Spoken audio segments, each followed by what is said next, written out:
हरीश की एक पत्नी थी जो बहुत बोलती थी और वो उसके ज्यादा बोलने से बहुत परेशान था। हरीश को पता चला कि जंगल में एक महात्मा आए हुए हैं। वह अपनी पत्नी को उनके पास लेकर जाता है और कहता है कि मुनिवर, कृपा करके आप इसे समझाइए, ये बहुत बोलती है। मेरे मना करने के बाद भी इसका दिन भर इसका मुंह चलता ही रहता है। मैं इसे कितना समझाता हूं कि कम बोला कर चुप रहना सीख, लेकिन नहीं, और हर बार इसकी वजह से लड़ ढाई होती है। महात्मा मुस्कुराए और बोले, मैं तुम्हें इस बात को एक कहानी की मदद से समझाता हूं। मेरा गुरु का एक शिष्य था जो बहुत बोलता था। वह हर समय इधर उधर की बातें करता था और कभी शांत नहीं रहता था। जब वह दान लेने के लिए जाता तो हर घर से एक नई कहानी लेके आता और आश्रम के दूसरे शिष्यों को सुनाता, और एक शिष्य की दूसरे से बुराई करता, चुगली करता और दूसरों के सामने अच्छा बनने का प्रयास करता और खुद के मुंह से ही खुद की तारीफ करता रहता और हमेशा खुद को गुरु के सामने सबसे बुद्धिमान और उत्तम साबित करने का प्रयास करता। वह खुद को सभी शिष्यों से अलग और श्रेष्ठ मानता था।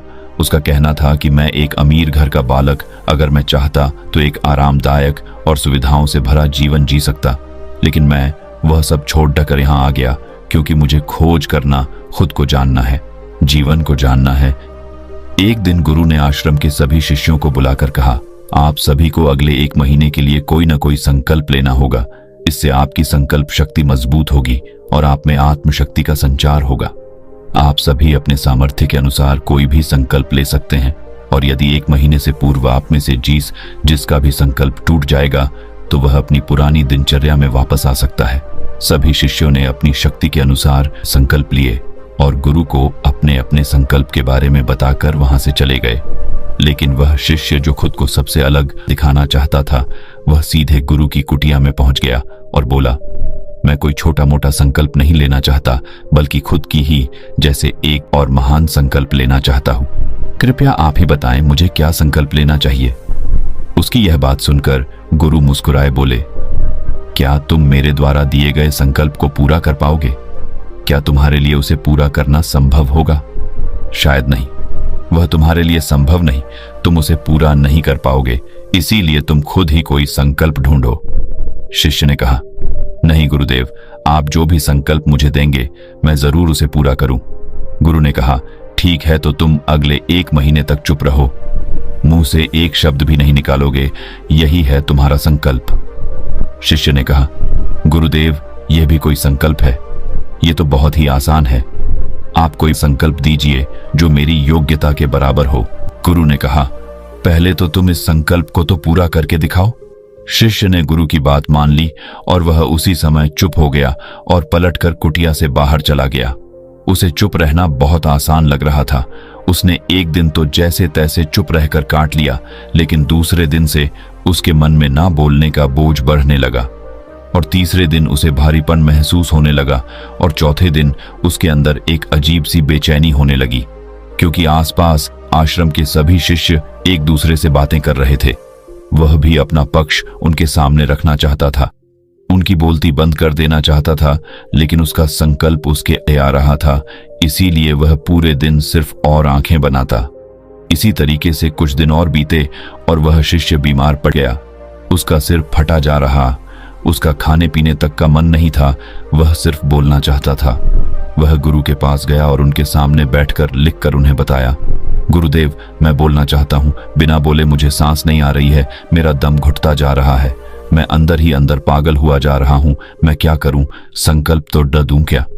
ये पढ़कर गुरु मुस्कुराए और बोले, मैं संकल्प ढाने के लिए नहीं होते, लेकिन जो अपने संकल्प को पूरा कर लेता है वह अपनी आंतरिक शक्ति को बढ़ाता है, और जो अपनी आंतरिक शक्ति को बढ़ा लेता है वो समाज और जागृति की राह पर आगे बढ़ जाता है। संकल्प का लेना भी तुम्हारे हाथ में था और इसे तोड़ना भी तुम्हारे हाथ में है। तुम्हारे बहुत से भाई अपने संकल्प को तोड़कर अपनी पुरानी दिनचर्या पर वापस आ चुके हैं। अगर तुमसे नहीं हो पा रहा तो तुम भी संकल्प तोड़कर अपनी पुरानी दिनचर्या पर वापस जा सकते हो। लेकिन याद रहे, अगर आज तुम इस छोटे से संकल्प को नहीं संभाल पा रहे तो तुम अपनी बाकी की पूरी जिंदगी को कैसे संभाल सकोगे? बाकी फैसला पूरी तरह से तुम्हारे हाथों में है। गुरु की यह बात उस शिष्य के दिल में चोट कर गए। वो बिना कुछ बोले वहां से वापस चला गया और खुद को अपनी कुटिया में बंद कर वह केवल अपने जरूरी कामों के लिए ही कुटिया से बाहर निकलता, बाकी सारे समय कुटिया के अंदर ही बैठा रहा। 15 दिन बीत चुके थे और आश्रम के लगभग सभी शिष्यों का संकल्प अब तक टूट चुका था, लेकिन उसका संकल्प अभी भी जारी था। संकल्प लेने के बाद से अब तक उसने एक शब्द भी नहीं बोला। सारा आश्रम हैरान था कि इतना बोलने वाला इंसान चुप कैसे हो। 15 दिन बीतने के बाद वह दोबारा अपने गुरु के पास गया और लिखकर बताया है, गुरुदेव, मैं बाहर से तो चुप हूं, लेकिन मेरे भीतर बहुत सी आवाजें हैं, बहुत सी चीख पुकार और शिकायतें हैं। मैं अंदर ही अंदर बात करता रहता हूं। मेरा मन तरह तरह के प्रश्न पूछता है। मैं बाहर से जितना मोर, भीतर से उतने ही शोर शराबे से भरा। क्या इस तरह से मेरा संकल्प अभी भी है? गुरु ने कहा, हाँ, तुम्हारा संकल्प अभी भी जारी है, लेकिन जब तक लोगों की ये आवाजें तुम्हारे कानों में पड़ती रही, तुम्हारा मन बोलता रहेगा, क्योंकि इसे तो आदत है। तुम भले ही बाहर से चुप रहो, लेकिन तुम अंदर ही अंदर बोलते रहोगे। तुम्हें इन बातों से, इन आवाजों से दूर जाना चाहिए। शिष्य गुरु को प्रणाम कर वहां से चला जाता है और सुबह होते ही अपनी कुटिया छोड़ जंगल की तरफ चला जाता है। कई दिन बीत जाते, संकल्प का समय भी पूरा हो जाता है, लेकिन शिष्य लौटकर नहीं आया। आश्रम में सभी को डर था कि कहीं जंगली जानवर ने उसे खाना लिया हो। इस बीच उसे ढूंढने की बहुत कोशिश की गई, लेकिन वह कहीं नहीं मिला। गुरु भाइयों ने मान लिया था कि जंगली जानवरों ने उसे अपना शिकार बना लिया है, लेकिन गुरु को ऐसा नहीं लगता। एक दिन आश्रम का एक अन्य शिष्य गुरु के पास आया और बोला, गुरुदेव, हमारे उस अधिक बोलने वाले भाई के साथ क्या हुआ होगा? क्या जानवर ने उसे मार दिया होगा? गुरु ने कहा, हो सकता है कि जानवरों ने उसे अपना शिकार बना लिया हो, लेकिन उसके न लौटने की एक दूसरी वजह भी हो सकती है। शायद उसे वह मिल गया है जिसके लिए वह गया था। फिर शिष्य ने पूछा, गुरुदेव, क्या ज्यादा बोलना इतना हानिकारक होता है? गुरु ने बोला, कहा, इंसान के जीवन के बहुत सारे दुखों में से एक दुख यह भी है कि वह कभी चुप नहीं रह सकता, हमेशा कुछ ना कुछ बोलता ही रहता है। सिर्फ हमारे बोलने के कारण हमारे आधे से ज्यादा दुख पैदा होते हैं। हम में से कोई भी चुप नहीं रहना चाहता, हम बस सामने वाले को सुना देना चाहते हैं। जो भी हमारे मन में है सब निकालकर उसके मन में बैठा देना चाहते हैं, उसे समझा देना चाहते हैं कि देख, तू गलत है और मैं सही। इस तरीके से सुनने और सुनाने का यह काम जिंदगी भर चलता रहता है, लेकिन इस नासमझी में हम अपना समय, अपना जीवन, अपनी समझ और सबसे महत्वपूर्ण अवकीमती पल जो जिए जा सकते हैं, जिनको अनुभव किया जा सकता है, जिनमें आनंद को प्राप्त किया जा सकता है, यह सब खो देते हैं। लेकिन इसके बदले हमें मिलता क्या है? कुछ नहीं, सब व्यर्थ और बर्बाद हो जाता है। शिष्य ने पूछा, तो फिर इसका समाधान क्या है? गुरु ने कहा, पूरी जागरूकता के साथ अपने विचारों को देखना, यही एकमात्र तरीका है। सारी मानसिक समस्याओं का वर्तमान में रहकर चिंतन करना, पूरी जागरूकता के साथ अपना काम करना जिंदगी में चमत्कारिक बदलाव ला देता है। उसके बाद वह शिष्य गुरु से अपने प्रश्नों का उत्तर पाकर उनको प्रणाम करके वहां से चला गया। उस शिष्य को आश्रम छोड़ ढकर गए 3 महीने का समय बीत चुका था, लेकिन उसकी कोई खबर नहीं। अब तक तो सभी गुरु भाइयों ने भी उसके वापस लौटने की उम्मीद छोड़ी, लेकिन एक दिन वह आश्रम लौट आता है। लेकिन अब वह नहीं था जो यहां से गया था, वह कुछ और ही बनकर वापस आया था।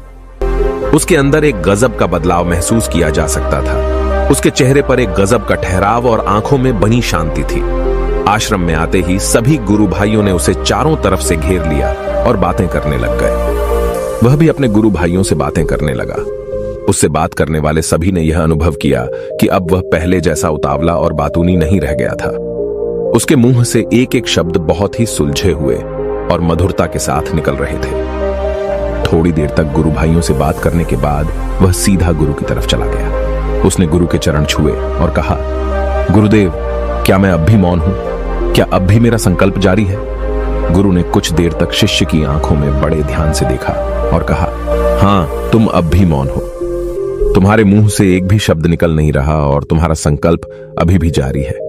शिष्य ने कहा, गुरुदेव, जब मैं आश्रम से गया तो मैं मुंह से तो चुप था, लेकिन मेरे अंदर बहुत सी आवाजें थी। मन में बहुत से प्रश्न थे और वह बंद नहीं हो रहे थे, तो मैं जंगल में चला गया, इस उम्मीद से कि वहां मुझे शांति मिलेगी और मेरे मन की बकबक कम हो जाएगी। लेकिन मैं जितना एकांत में जाता गया, मेरे अंदर की आवाज उतनी ही तेज होती गई। मेरे भीतर की पुरानी से पुरानी आवाज मुझे सुनाई देने लगी। तब जाकर मैंने महसूस किया कि मैं कितना गलत कर रहा था। जब मैं अपने परिवार वालों, दोस्तों को और गुरु भाइयों को बुरा भला कहता था तो उस समय मुझे लगता था कि मैं सही कह रहा हूं। जब मैं गुरु भाइयों की एक दूसरे से चुगली करता था और उनका मजाक बनाता, तब भी मुझे यही लगता था कि मैं उनसे बेहतर हूं और मैं सही कर रहा हूं।